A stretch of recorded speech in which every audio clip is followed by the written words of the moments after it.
नमस्कार, हम संजय पाठक स्नेही Bhojpuri YouTube channel Namami Bhojpuri foundation और लोकप्रिय सोशल साइट फेसबुक खातिर हम बातचीत करे खातिर जमशेदपुर के तुलसी भवन में बाहर से विद्वान लोग आए वालों।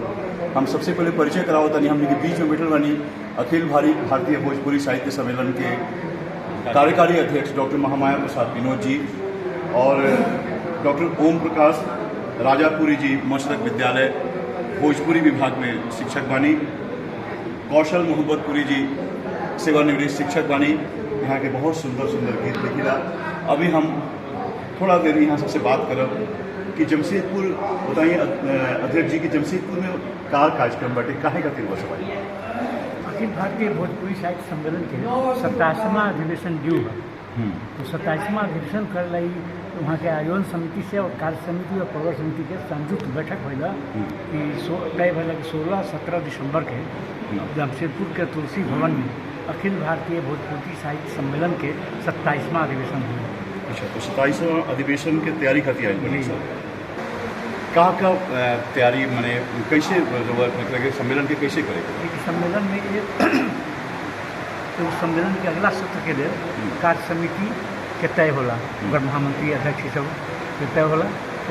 सम्मेलन के स्थिति में कुछ आलेख मंगा के गोष्ठी कल जाला।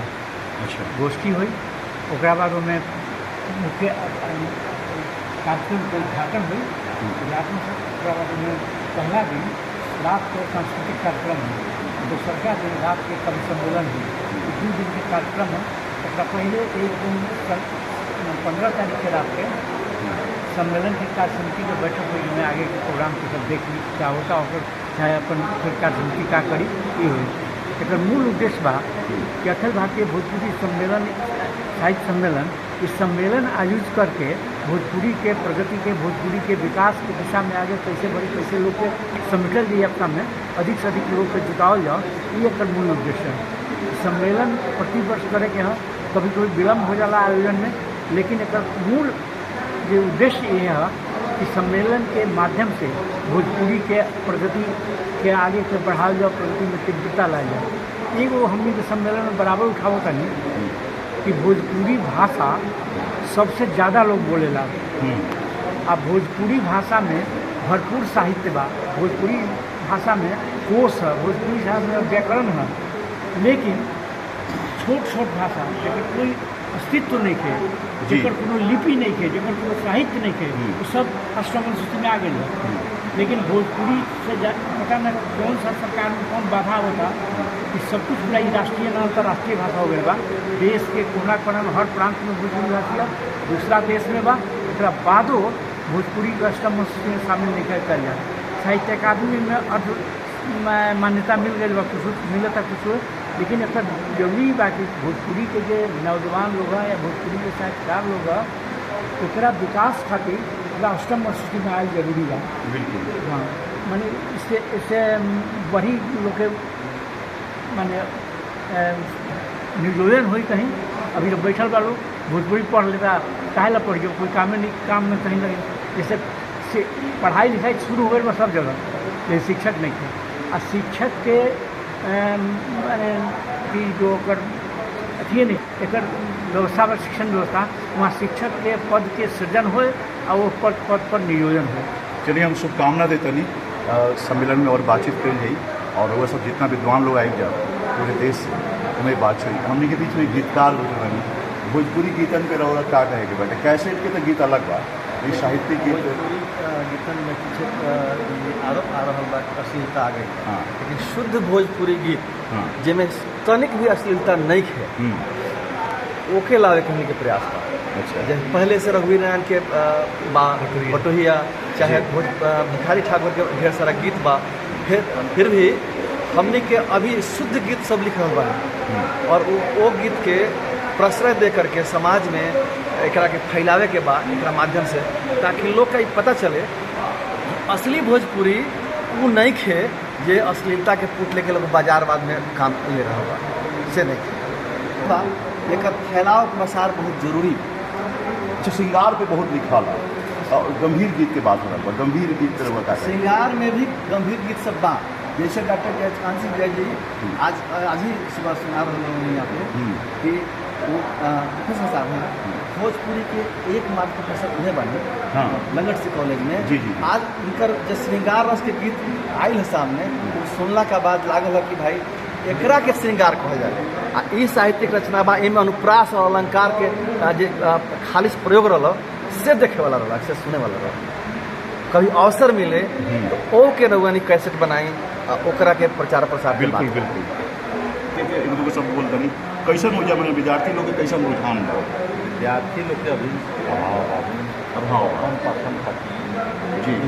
हर जगह शिक्षक के अभाव, शिक्षक पोस्ट विजिट नहीं करते, पहले तो पद चाहिए आ जागरूक करे के पड़ी। अभी हमका अच्छा खासा 9th क्लास से भोजपुरी के पढ़ाई हो रहा बा, 9th से बिहार में पढ़ाई हो रहा बा।